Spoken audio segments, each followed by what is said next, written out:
बिहार के रोहतास जिले में सोन नदी के बहाव वाली घाटी के पास कैमूर की पहाड़ियों पर स्थित रोहतासगढ़ किला भारत के सबसे प्राचीन और रहस्यमयी किलों में से एक है। यह समुद्र तल से लगभग 1500 फीट की ऊंचाई पर स्थित है। इतिहास, वास्तुकला और प्राकृतिक सुंदरता का ये अनूठा संगम अपने भीतर कई पौराणिक और ऐतिहासिक कहानियां समेटे हुए है। ऐतिहासिक पृष्ठभूमि और पौराणिक कथाएं। इस किले का इतिहास बेहद प्राचीन है।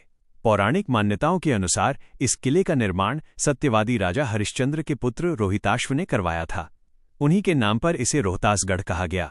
इतिहास के पन्नों को पलटें तो ये किला रणनीतिक रूप से बेहद महत्वपूर्ण था, क्योंकि इस पर नियंत्रण का मतलब पूरे पूर्वी भारत के रास्ते पर नियंत्रण होना था। शेरशाह सूरी का नियंत्रण 1539 ई। शेरशाह सूरी ने एक चतुराई भरे चक्रव्यूह के जरिए इस किले पर कब्जा किया था। कहा जाता है कि उसने डोलियों में हथियारों से लैस सैनिकों को महिलाओं के भेष में किले के अंदर भेजकर इसे अपने अधीन कर लिया था। शेरशाह ने इसकी किलेबंदी को और मजबूत किया। मुगल काल और राजा मानसिंह। अकबर के शासनकाल में उनके सेनापति राजा मानसिंह ने इस पर अधिकार किया। उन्होंने रोहतासगढ़ को बिहार और बंगाल का सूबेदार रहते हुए अपना मुख्यालय बनाया और यहाँ कई भव्य महलों का निर्माण कराया। किले की वास्तुकला और प्रमुख आकर्षण। रोहतासगढ़ किला लगभग 28 वर्ग किलोमीटर के दायरे में फैला हुआ है। इसमें प्रवेश करने के लिए कई द्वार हैं, जिनमें कठौतिया घाट सबसे प्रमुख और सुरक्षित रास्ता माना जाता था। किले के भीतर राजपूत और मुगल स्थापत्य कला का बेहतरीन मिश्रण देखने को मिलता है। 1. राजा मानसिंह का महल। किले के भीतर स्थित मानसिंह महल सबसे भव्य संरचना है। इसमें राजा और उनकी रानियों के लिए अलग अलग कक्ष, झरोखे और आंगन बने हुए हैं। इसकी दीवारों पर की गई नक्काशी आज भी पर्यटकों को आकर्षित करती है। 2. रोहिताश्व मंदिर और हरिश्चंद्र मंदिर। पहाड़ी के शीर्ष पर स्थित ये मंदिर किले के पौराणिक महत्व को दर्शाते हैं।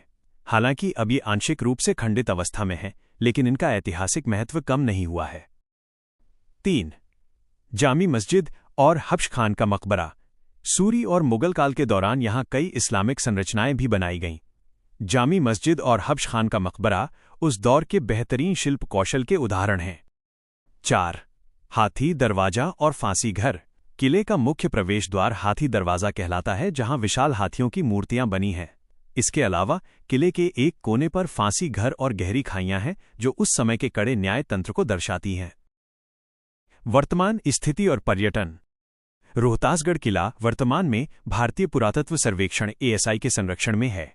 एक समय ये क्षेत्र अपनी भौगोलिक स्थिति के कारण दुर्गम और अशांत माना जाता था, लेकिन अब प्रशासन के प्रयासों से यहाँ पर्यटकों की आवाजाही काफी बढ़ गई है।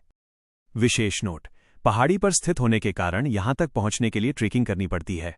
चारों तरफ फैली हरी भरी कैमूर की वादियां और सोन नदी का नज़ारा पर्यटकों के लिए बेहद रोमांचक होता है।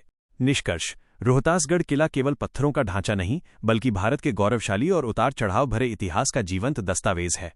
यदि आप इतिहास और एडवेंचर के शौकीन हैं, तो यह स्थान आपके लिए किसी जन्नत से कम नहीं है।